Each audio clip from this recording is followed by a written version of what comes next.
अस्सलाम वालेकुम नाज़रीन, प्रोग्राम में खुश आमदीद। अगर मुल्क नामसाद हालात से दो चार हो और क़यादत ना सिर्फ अपोजिशन बल्कि हुकूमत किसी लाएअमल पर मुत्तफिक हो तो फिर भी दिल को हौसला होता है, ढारस बनती है। हमारे यहाँ पे हालात भी ख़राब हैं और अपोजिशन और हुकूमत जो कभी इकट्ठे थे अब उनके दरमियान फासले बढ़ते चले जा रहे हैं। इसहाक डार साहब हमारे साथ मौजूद हैं, सेंटर हैं PMLN के, और 2 दिन पहले तक ये उस कमीशन के डेप्यूटी चेयरमैन थे जिसके जरिए 18वीं/19वीं तरमीम को इंप्लीमेंट करवाना था और जिसके बारे में तमाम पार्टियों का कहना है कि इससे बड़ा तोहफा 1973 के आइन के बाद हमने अवाम को दिया ही नहीं। इसहाक डार साहब, बहुत शुक्रिया आपने प्रोग्राम में शिरकत की। मैंने आपका इस्तीफा बगौर पढ़ा, मुझे उसके अंदर वो फ्रस्ट्रेशन नजर नहीं आई। लेट मी से, या तो आपने बहुत एहतियात के साथ फ्रेज किया है जिसकी बुनियाद पर इतना बड़ा फैसला किया जाए कि जी हमने इस कमीशन को छोड़ देना है। होता ना कि 10-12 आपने तगड़े रीजंस दिए होते, 2 रीजन दिए, पहला रीजन भी वो हुकूमत ने मान ही लिया आपके अपने रेजिग्नेशन, तो क्या इतना बड़ा मसला हुआ? देखें तलत साहब, ये वो अगर आप उसकी आर्टिकुलेशन या वर्डिंग की बात करते हैं, by nature I am soft in that direction. बात यह है कि ये फ्रस्ट्रेशन को ज़ाती पार्टी का तो उसमें कोई इशू है नहीं, ये नेशनल इश्यूज थे सारे। और बिल्कुल आपने ठीक कहा कि एसेट्स की जो डिस्ट्रीब्यूशन फेयर जुडिशियस, उस पर भी हमारा although the history is there which is certainly undesirable, क्योंकि मैं अकेला तो वहाँ कोई अकले कुल नहीं हूँ। माशाल्लाह चेयरमैन साहब खुद बड़े एक्सपीरियंस हैं, वहाँ ऑलमोस्ट 1.5 दर्जन के लोग बड़े सीनियर सेक्रेटरीज और मेंबर साहबान हैं, टेक्निकल मेंबर्स हैं, तो वो इशू वहाँ पहुँचना नहीं चाहिए था, नंबर 1। चलें एज इस असासों का कि 18वीं तरमीम के कैसे सूबों में कैसे डिस्ट्रीब्यूट हों। बिल्कुल ठीक। अच्छा, दूसरा था ऑब्वियसली जो हमारी है core functions of the HEC, उसमें भी 12 अप्रैल तक वो सारा क्लियर हो गया कि कोर फंक्शन एक ही रहेंगे, लॉ नया नहीं आएगा, वो भी हमारी, लेकिन there is again a background ठीक एंड बेसिक। जो मैं समझता हूँ कि जो मेजर फ्रस्ट्रेशन अभी जो थी, क्योंकि कहते ना वो जब हैट्रिक हो जाए फिर you have to take a decision. ठीक। तीसरा जो था वो joint session of the parliament था, और वो इसलिए जरूरी था कि हमारे पास एक सनसेट क्लॉज थी 267A 18वीं तरमीम के जरिए, जिसमें अगर कोई भी हमारे को दिक्कत आती है तो bye simple resolution of the joint houses of the parliament हम उसको फैसला कर सकते हैं। अच्छा, वो हमारे पास 19 अप्रैल से पहले का एक टाइम था। पहले सूबे और मरकज कोई कंसेंसस रेजोल्यूशन नहीं आमादा हो सके, लेकिन 12 अप्रैल तक वो हो गया काम, and we proactively assisted in that.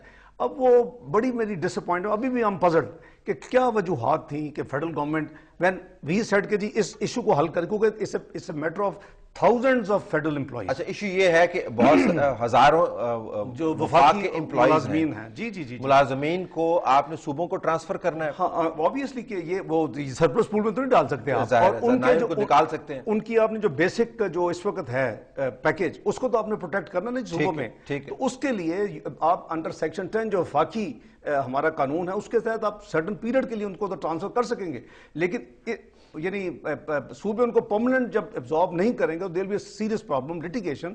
वो दैट वाज ऑब्वियसली उसने ट्रिगर किया। लेकिन इससे एक ये भी सेंस बनता है इसहाक डार साहब कि आप चूंकि एक ना सिर्फ एक इंडिविजुअल की हैसियत से बल्कि पार्टी के एक सीनियर मेंबर रहनुमा हैं, PMLN की पॉलिसी के बारे में बड़ी कंफ्यूजन है कि एक तरफ तो आप प्रोसेसेस को इतना सपोर्ट करते हैं, उसके साथ ठहरते हैं। आप जिस दिन नवाज शरीफ साहब प्रेस कॉन्फ्रेंस कर रहे थे और पंजाब हुकूमत की किस्मत का फैसला हो रहा था, तब भी आप मियां नजर उनके साथ खड़े हुए थे, पेट्रोलियम मिनिस्टर के साथ, नवीद कमर के साथ, हफीज शेख के साथ। उसके साथ इंप्रेशन ये मिलता है जी कि एक तरफ से तो आपने एक सख्त हाथ रखा हुआ पीपल्स पार्टी पे, दूसरी तरफ आप तमाम प्रोसेस को सपोर्ट भी करते हैं, लेकिन किसी बिल को मंडे नहीं चढ़ाते हैं।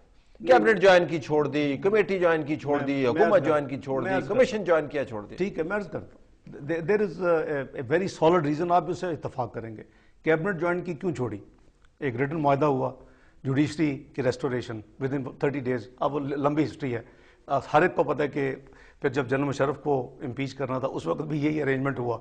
Again 30 days did not materialise. शुक्र है हम कैबिनेट रीज्वाइन नहीं कर गए थे, हमें तो ये कहा था रीज्वाइन कर लें, the moment general Musharraf is out हो जाएगी। फिर वो सबकी सिविल सोसाइटी, पॉलिटिकल पार्टीज, मियां साहब का long march, anyway we got the independent judiciary और रेस्टोरेशन द जजेस।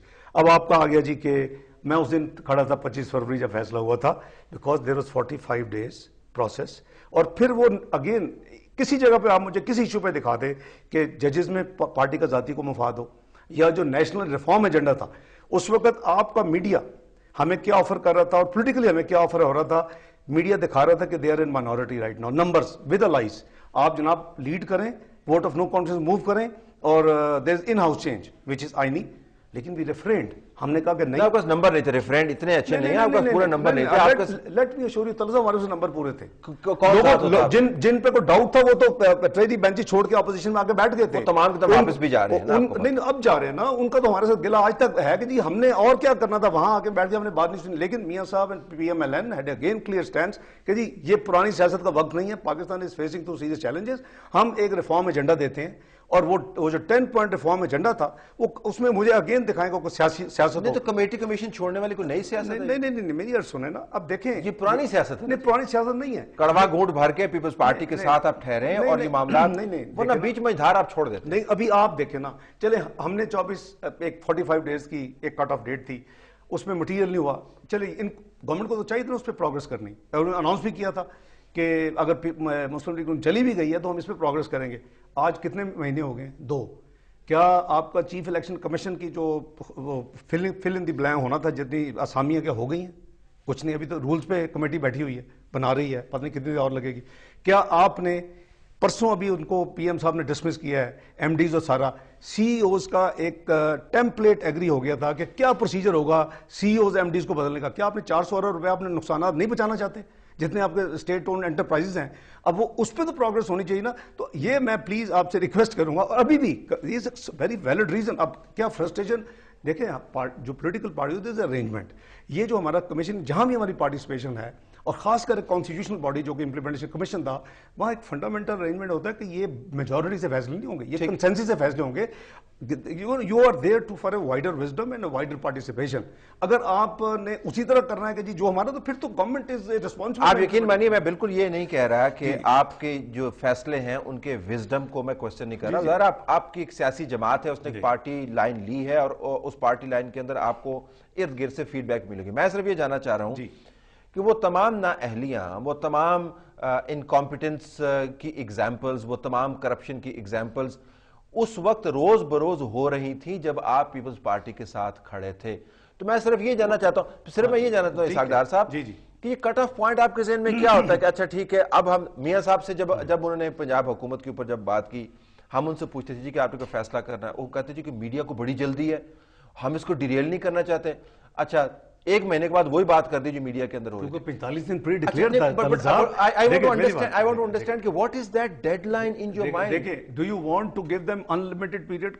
हर चीज का गोल होता है ना, और टाइमलाइन होती है। टाइमलाइन दी गई थी, डिक्लेयर्ड एजेंडा था, सब ने उसको ओन किया, इंटरनेशनल डोनर्स ने किया, डिप्लोमेटिक कम्युनिटी ने किया, मीडिया ने किया, पाकिस्तान सिविल सोसाइटी ने किया, और आज भी वो है। दैट इज स्टिल जरूरत ऑफ द डे। अच्छा, अगर वो डिक्लेयर्ड एजेंडा था और एक टाइम लाइन थी कि इसमें हमने इसको हमने अचीव करना है, at least substantial progress, I would say 45 days में 60-70% भी होती है। बनती किस तरह? देखिए टाइमलाइन देखिए, मसलन ये किसने तय किया है कि जी जो पहले डेविएशंस थी इंप्लीमेंटेशन के ऊपर, उनको बुनियाद नहीं बनाए और फेडरल एम्प्लॉइज की डेविएशन को, I am just trying to understand. ये तो आपका दीन भी कहता है ना कि आप 1-2 तो टॉलरेट करते हैं, you just give chance, you don't just step out, you're not looking for first। तो दीनी वजूहात की बुनियाद पर आप करते हैं। देखिए दीनी नहीं, it's a wise पॉलिसी कि आप पहली दफा अगर कुछ हुआ है तो अगर उसको करेक्ट कर लिया गया है तो दैट्स फाइन। अच्छा, मैं इस वजह से पूछ रहा हूँ इसाकदार साहब के लोगों का ख्याल ये है कि PMLN ने अपनी सियासी एसोसिएशन पीपल्स पार्टी के साथ सॉर्ट आउट नहीं की। अभी वो ट्वाइलाइट जोन के अंदर हैं, कभी वो पब्लिक पॉपुलैरिटी की सियासत करते हैं, कभी आइन की सियासत करते हैं, कभी वो एहतजाज की सियासत करते हैं, कभी उनके साथ बैठे होते हैं।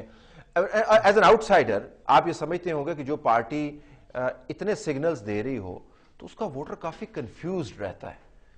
आई am just trying to understand कि क्या कंसिस्टेंसी पॉलिसी क्या है। अब आपने एग्री कर लिया कि पीपल्स पार्टी जो है वो इस मुल्क के अंदर आईनी तरमीमात को इंप्लीमेंट नहीं करना चाहिए। Is that the agreed decision now? I mean you have drawn this conclusion या नहीं? नहीं, मैं समझता हूं कि अभी भी उनको कमिटमेंट के साथ इसको इंप्लीमेंट करना चाहिए, लेकिन बीइंग गवर्नमेंट और अपने अलाइज के साथ भी, हम अकेले थे अपोजिशन से जिसको उन्होंने अर्ज किया था कि for me PMLN should allow him, and I was given green light उस वक्त।